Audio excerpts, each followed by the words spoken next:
At last, Foba thought, the dry season is over.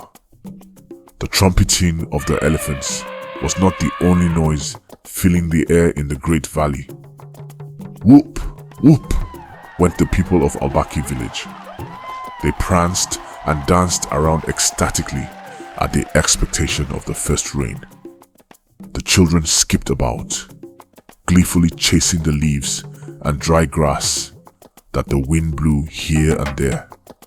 The female dancers also looked gorgeous in their elaborate beads and customary attire, and they danced gracefully to the beats of the traditional musical team as they entertained the king and the villagers in the usual celebration that precedes the expectation of the first rain.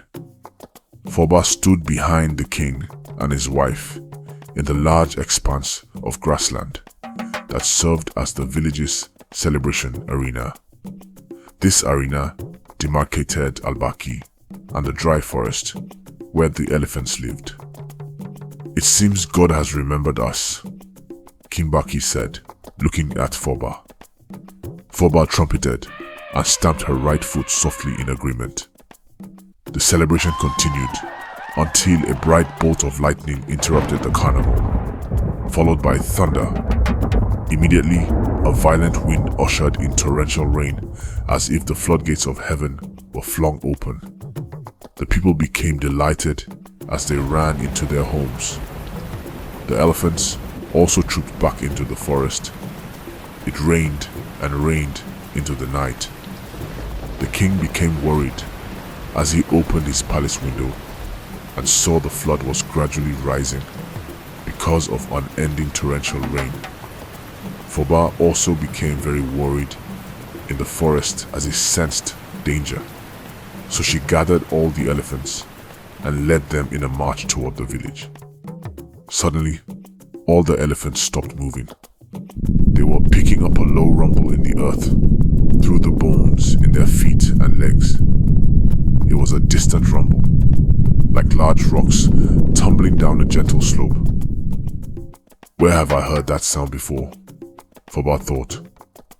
Instantly, his mind began to replay a tale he had heard when he was a calf about a village that experienced heavy rainfall. The earth rumbled and the river overflew its banks, shattering the village bridge, smashing through obstacles and finally flooding the village, which led to the loss of several lives and properties. Suddenly, Foba trumpeted, "No! Not on our watch." The other elephants chorused in response, "Not on our watch." Spontaneously, all the elephants raced after Foba with a high sense of urgency, and the loud thuds from this herd of elephants' feet, the whooshing water splashes, and their panic alarm woke the villagers. "Mothers, take the calves uphill out of the way of the coming waters," Foba trumpeted. "Men, follow me. Save the people." The king ran out of his hut, loosely dressed in his undershirt, wrapper, crown, and a pair of slippers. His family also rushed out of the palace after him. As soon as he saw Foba, he understood the chaos. Then, one by one, the villagers ran out, also in panic, as they saw the flood level gradually rising to their waistlines.